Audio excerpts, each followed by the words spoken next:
Ladies and gentlemen, my name is TotalBiscuit. I played this at PAX. It goes by the name of Windborne. This is by Hidden Path. You should be familiar with them. They did Defense Grid 2, which, as it turns out, I also recorded. They also did the original Defense Grid. Naturally, it would be a little bit weird if they did Defense Grid 2 without that one. Yeah, probably not even worth asking. Anyway, they also were responsible for Counter-Strike Go. This is the alpha of their latest title, a procedurally generated exploration blocky thingy by the name of Windborne. So, welcome to a less hideous Minecraft, I suppose is the best way to describe it. So what is Windborne? Well, Windborne is a game about elevating the race of little thingies, whose name escapes me, on the island, all the way through to a wonderful, vibrant, civilized society.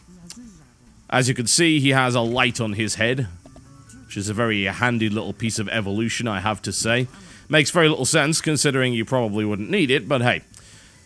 So, this game is procedurally generated, it is block-based, but it doesn't look block-based. You can kind of make it more block-based than you would otherwise imagine. So the first thing you might notice, in comparison to something like Minecraft or Terraria, is that you don't need any tools whatsoever, and no, there will be no punching of the trees. So as you can see, I've managed to take some ground here, and I can toss it at a reasonable distance. They do try to make it a little bit more usable than most, and that will allow you to create pretty much anything you want with it. As you can see, I'm currently building a bridge. Now, the little creature over to the side right there wanted his bridge to be completed so that he could pass over the chasm. And in fact, it's complaining very loudly about it. It's kind of it's a sort of pseudo-tutorial. The game is procedurally generated, but it does have these kind of events popping up here and there. As you can see, I am creating a bridge here, and you would think, well, if I were just to create this random bridge, then that's not really going to help. The game is asking me to complete the other bridge.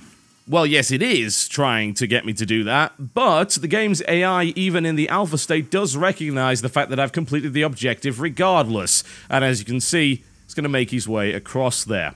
And then I'll be able to follow him around, he could show me the place, and yeah, it's a little bit interesting, isn't it? The fact that the game actually has any AI to speak of is certainly more than I could say for similar titles. And it does seem like this one has a little bit more nuance to it.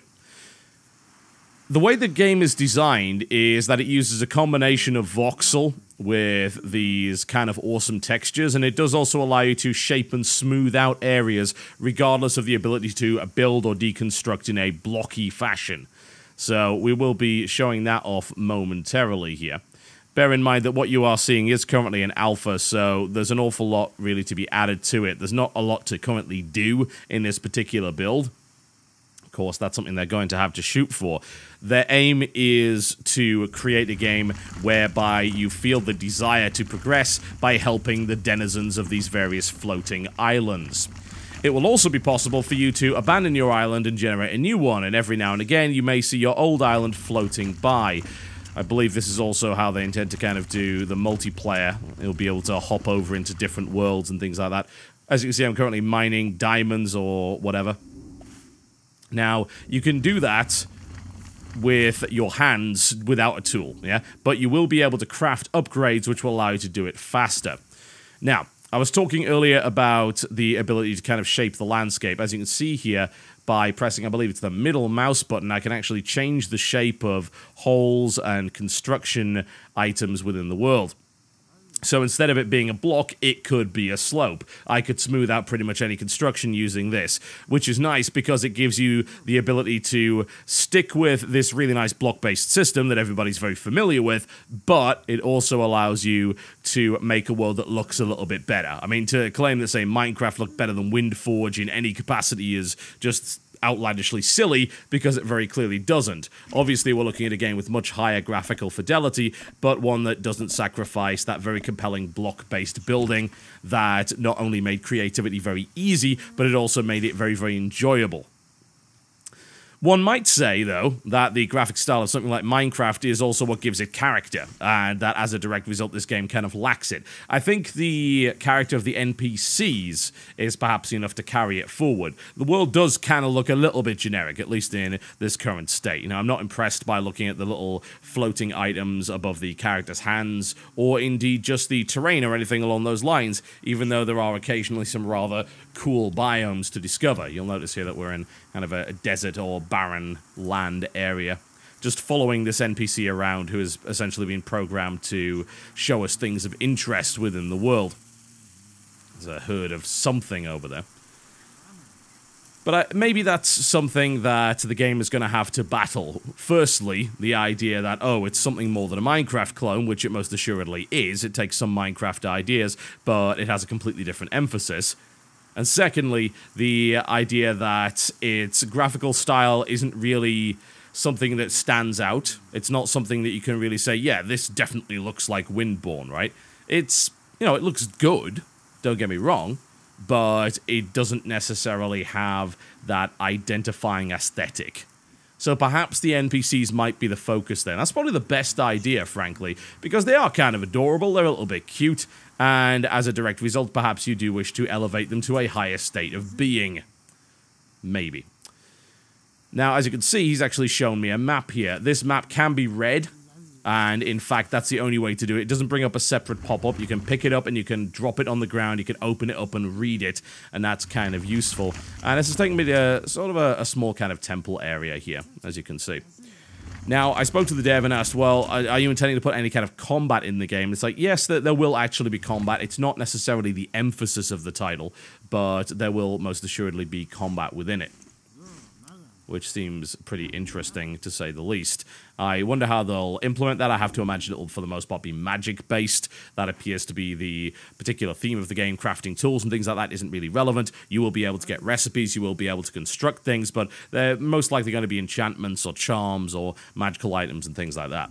Other features that the devs are currently promising in this title include the ability to breed dragons, dragonlings with special abilities that will unlock the ability to fly. There will also be side quests available as well, so a little bit more direct interaction from what you saw at the start. Admittedly, I think the thing at the start was kind of neat because it managed to explain a sort of basic problem that you have to solve without having to really use any words to do so. Broken bridge, little Jinn creature over the side saying, oh god, help, help, help. You build a bridge or you repair the existing one and he's able to go across to the other side. So I'm kind of hoping that they deliver quests in a less gamey manner, I suppose is the best way. You come across someone, you try and figure out what they need. That would actually be a neat element of the game in and of itself, that you have to figure out what the quest actually is by looking at the surrounding area, and then you go on from there. A nice bit of little sort of puzzle solving, I suppose, that's not overly obtuse or gamey. That would be kind of cool. Now, in terms of questing and objectives, they're not just talking about just taking a quest, collect 5 bear asses and come back. They're talking about elevating this society of little creatures called Jinn, and that does involve doing various things like just building them homes. Yeah? Kind of like Terraria, I suppose, where you have to build a little home for an NPC to come along. I guess there's a wider focus upon that, and you can end up building entire villages and towns and castles and things like that.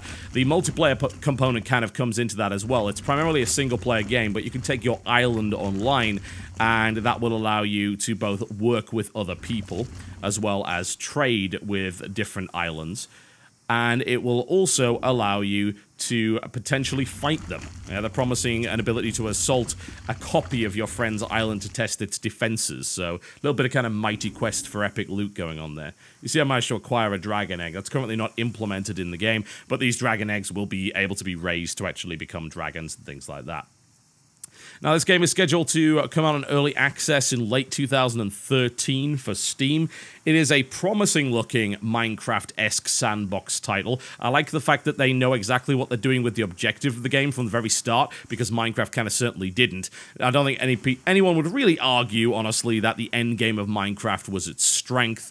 I like the idea that you can both be creative and also have that creativity be part of the objective of the game. Terraria did that to some extent, but If you're going to have a game where the strength is creativity, you should tie that creativity into the overall objective, yeah? And the overall objective in this case is elevate the djinn, create a society, and build up your island so that you can potentially engage in some kind of copy-based PvP later on in the multiplayer. All of these things make sense. All of these things tie together in a good way. I think it helps that we're also getting away from the idea that you can only have a blocky-based graphic style when you are using block-based construction. That needs to go and die, because it's just simply not the case, and it's resulted in a lot of very, very hideous games indeed. Like it or not, this is becoming a genre. It's been becoming a genre for quite some time. There are various offshots of it. You know, Terraria has the block-based stuff, but it's more of a Metroidvania game. There are even aspects of Minecraft just being embedded in major titles like, say, EverQuest Next. This is a thing now, and it could be exciting to see how this genre actually develops. Windborne looks like it might be kind of exciting. So I will cover this title as it gets into early access later in the year, and then we'll continue having a look at its development and see how it turns out. So there you go, folks. A little look at Windborne by Hidden Path, which is coming to early access later this year. I played this alpha version at PAX Prime 2013 and commentated after the fact. My name's been TotalBiscuit. Thank you very much for watching. Please check out my other PAX footage. You can find a selection of videos in the annotation links at the end. I'll see you next time.